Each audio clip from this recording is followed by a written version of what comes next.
Hello, I'm Alicia Davis, And I'm Stacy Watson. and we are the owners of Transformative Leadership Strategies, an executive and leadership coaching company.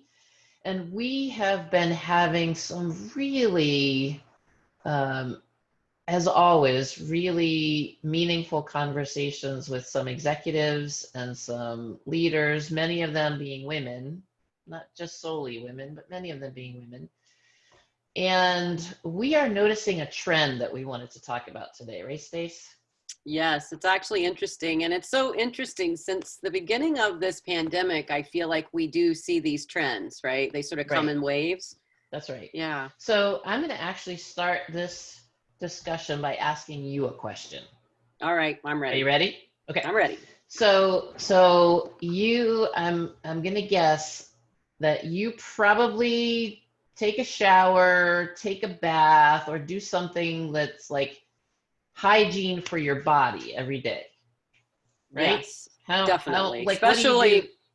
Yeah, Especially especially not right now. I mean, it's so hot. Yes. So showering every day, sometimes more than once, yeah, brushing teeth, washing face. Yes, I have right, those hygiene practices or habits, right. I guess. That's right. Hygiene practices or habits.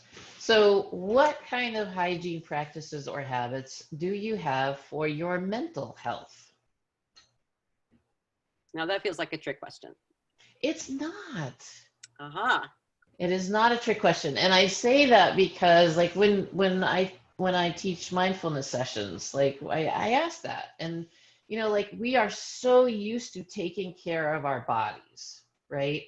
And our minds, our brains, like we don't often think about, well, what does it really mean to nourish my brain or to have hygiene for my brain? Like part of sometimes when we're talking about mindfulness as hygiene in the sense of it's a practice of centering or breathing or just even letting your thoughts settle, like that can be hygienic.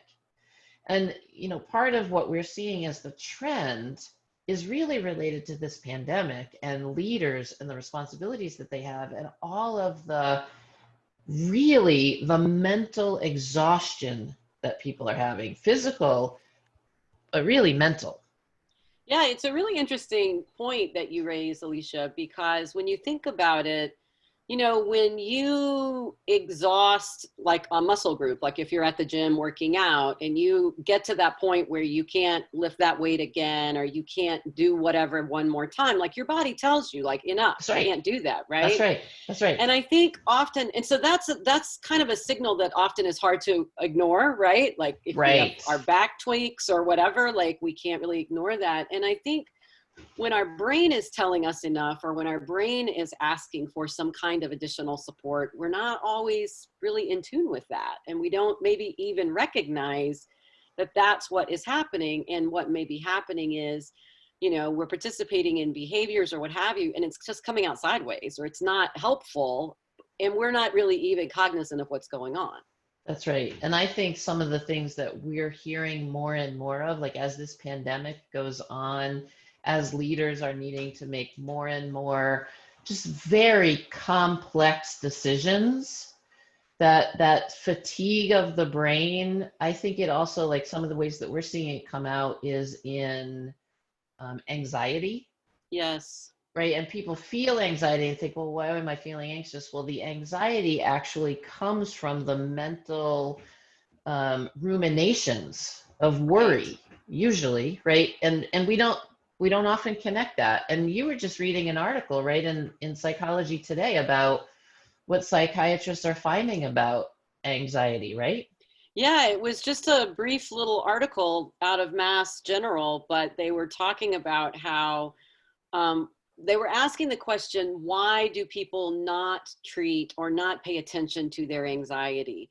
And Mm, over 80% of the respondents in their survey basically said they felt like they should be able to handle their problems on their own. yep. And I just think that is true. I mean, many of us are, kind of think of ourselves as type A, maybe a little bit overachiever. And so when we run into these really complicated and difficult moments, we may think that we should be able to handle that on our own, right? And That's right. then another large percent, 3/4 of the folks felt embarrassed about asking for help. And, you know, it's not always asking for help from a professional person. I mean, sometimes it's just asking for help from your partner, or asking for help from a colleague, or asking for help from a best friend. It might be asking for help from a coach or a therapist or some support group. There's just, I think the first step is recognizing, oh, my brain is in kind of overdrive and I really need someone to help me shift a little bit, right? That's right. That's right. And I think if you layer on top of that, even just as women leaders, again, because we've been talking with a lot of women leaders, there's another layer of, I have to show up in a certain way. I have to have the game face on. I have to be able to just all of the things that you're saying are so deeply entrenched. And I think that, just our message today is one, if you are feeling mentally exhausted, then you are in the company of millions of other people, is what Yes. we're finding. Two is to really consider, I guess, first of all, just being aware of, how is it coming out for you? Is it coming out in anxiety? Is it coming out, you can't make decisions, you're unfocused? Like what's Mm-hmm. the sign or symptom, right? And then I think the third thing, just being a holistic practitioner, I would just invite everyone to consider, what could you do to even maybe supplement, your brain Mm. chemistry, right? And you were Mm-hmm. just reading an article because I said I wanted to do some research on this, like maybe eating more greens, or maybe, like what were you reading, Stace, that Well, the supports our article I brain? was reading, and we can try to put a link to it. The article I was reading was really emphasizing all of the B vitamins that are Mm, really, neuroscience has really determined that they are very much linked to anxiety levels and just emotional health in general. So the B vitamins, all of them, it said, and also gut bacteria, which I know there's been a lot of yeah. conversation about that. Yep. And Yep. they're saying that that's such a regulating part of our neurosystem as well as other parts of our system. That's right. So yeah, I mean, I really like the point you're making, Alicia, that it's, we are holistic beings. And so to think about how we can support ourselves in holistic ways can be really helpful, because, having one more thing on the to-do list isn't necessarily something that everybody wants right now. And so Right. if there are just small things that can be done to provide that support, it can make a big difference. So That's right. if you are experiencing any of the things we've talked about today, again, know you're not alone. And we certainly hope that some of these thoughts might be helpful. That's right. That's right. And you can always reach us, info@tlstransforms.com, and keep taking care of yourself. Yes. Keep taking care of yourself. Bye Bye. bye.